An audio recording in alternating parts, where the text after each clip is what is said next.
of substances. Our today's topic is separation of substances. Learning objectives of this chapter are to understand need for separation of different components of mixture, to attain knowledge of different separation methods used for separation of different components of mixture like hand picking, winnowing, magnetic separation, etc. In this chapter, we will also understand the need and importance of different separation methods used in our day-to-day life. We see variety of materials around us like soil, air, oil, milk and so on. Most of these are mixture, that is, they are made up of two or more substances. Example, air is a mixture of gases like oxygen, nitrogen and carbon dioxide. In our day-to-day life, sometimes we need to separate mixtures to get pure substances. What is separation? Separation means removal of substances from a mixture of two or more substances. Example, separating stones from rice, separating tea from tea leaves, churning milk to obtain butter.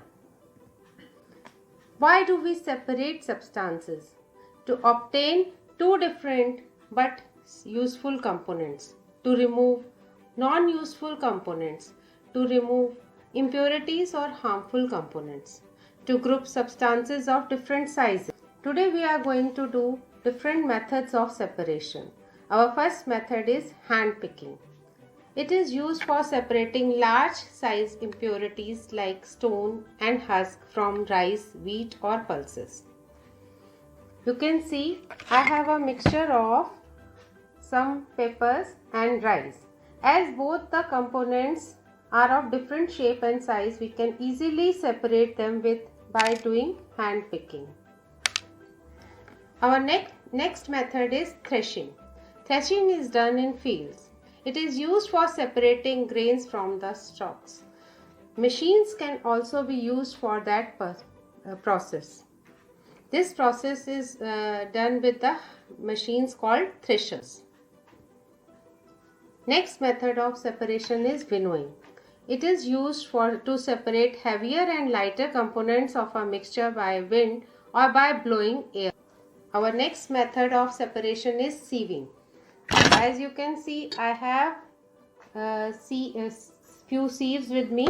This is the sieve which is used to separate tea leaves from the tea, and this is a sieve which we use to separate impurities from the flour. Sieves are generally used for when components of a mixture have different sizes. Example, stones from sand, tea leaves from tea, and impurities from flour. Next method of separation is sedimentation. In this method, of separation of two components in such a way that the heavier substances settle down.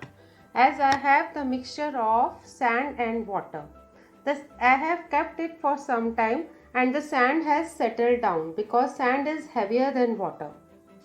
Next method of separation is decantation. Separation of two substances which does not mix with each other, for example, oil in water. In this today I am going to show the decantation with sand and sandy water. As this water, if I want to separate this water, I will slowly and gradually pour this water into another beaker. I will be careful not doing it very speedily because this will not allow the sand to settle down. You can see the sand particles, they are left behind in one beaker and I have sandy water in another beaker. Next method of separation is filtration. It is the method of separation of solid from liquid by using filter paper. Like I have a sandy water and I want to get a pure water from it.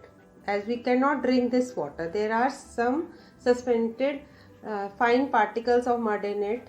We'll do this method with the help of a filter paper. We'll fold the filter paper into a cone and put it into a funnel which this filter paper does not allow sand to pass through it, and will allow the water to pass through it, and we'll get pure water in the another beaker during this process.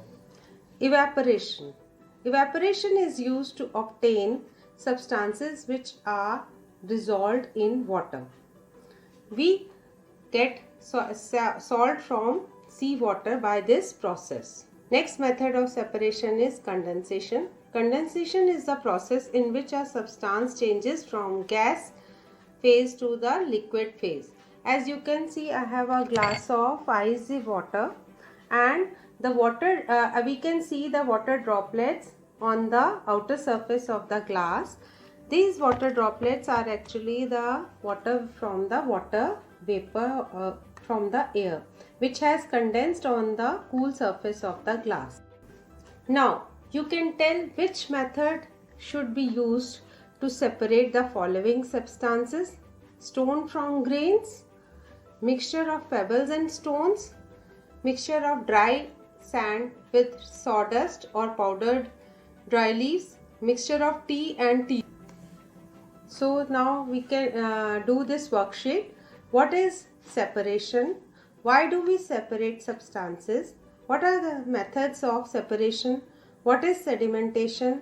What is filtration? Thank you and have a nice day.